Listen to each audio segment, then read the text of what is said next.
Hello and welcome to this new section and the last section on making it happen and the first lecture of that for this course on personality development.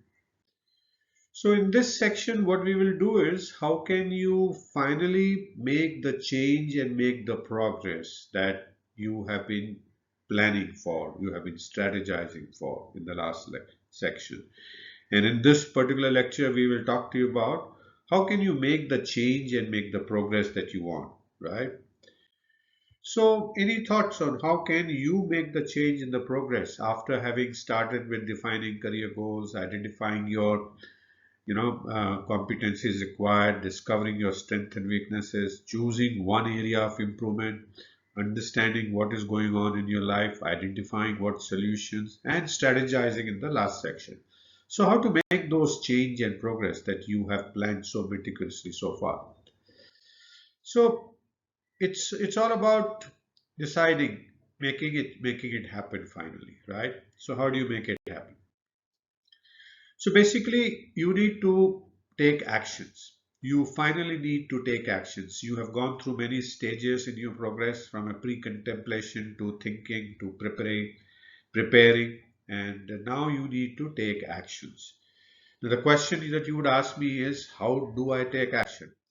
And actually, it is simple but more difficult. The most difficult part of making that personality change. And what you need to do is focus on small changes, small steps, and take steps to attempt new behaviors. So, focus on new behaviors that you have put as your personality development goal, and you have strategies now.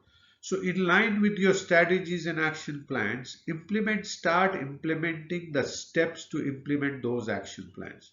Specifically, try new things and put your plans into action. Now, in this, you need to understand there's going to be trial and error. As you go along, you will find something works, something doesn't work, and you need to then figure out how to get over them. And this is a normal way, especially when you try new things and you put new action plans in place.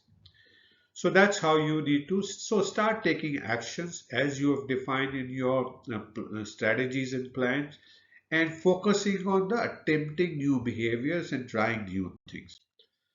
Now, the second thing that you need to do is to, once you start taking actions and you start seeing the results as you go along, which will span over some months, not it can't happen over days. Behavior change would take few months to happen.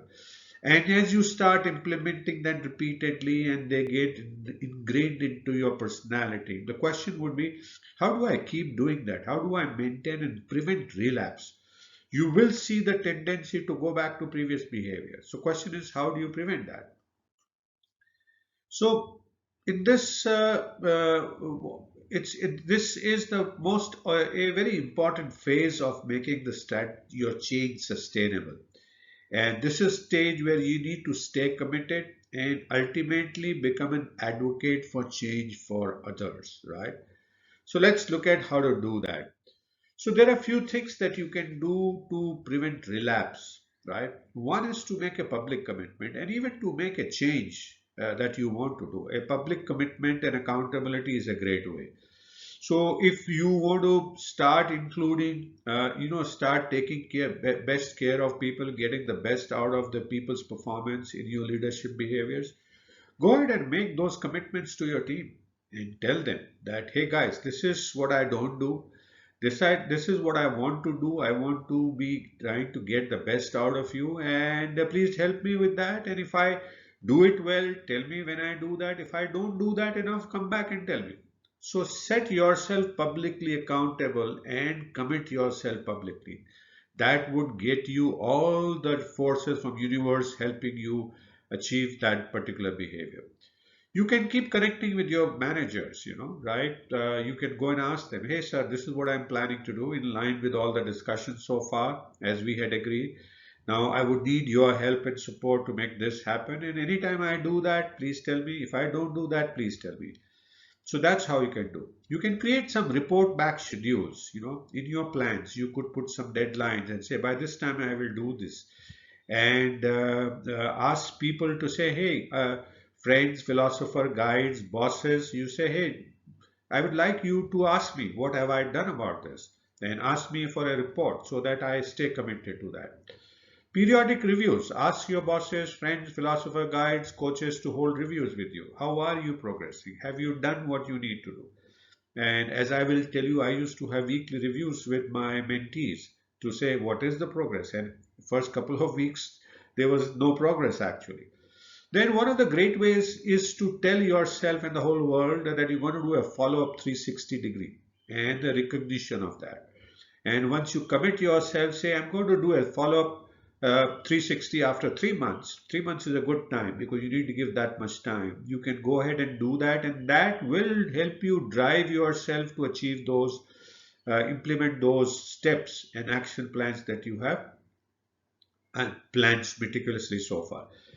You will get additional feedbacks and insights as you start implementing the change. So continue to work on that and find a coach who can do some motivational interviews for you. People who can sit down, understand, and recognize the work that you have done and guide you accordingly. So good to have a coach in this whole process. Not necessary, but good to have a coach who can keep inspiring you, guiding you, and this coach could be your wife, it could be your boss, it could be an external one, it could be a friend. But have a coach who can then help you guide yourself, right? So what is next? So having looked at how do we make the change and make the progress, we will share with you in a lot more details. How did we do it for the people in our examples, right? Ready for that in the next lecture? Right. So thank you so much for listening to this Making It Happen first lecture. I hope you continue to learn new things, continuing to enjoy. And I do look forward to see you again in the next lecture. If you have any questions, do feel free to message me and I'll be happy to answer your questions for you.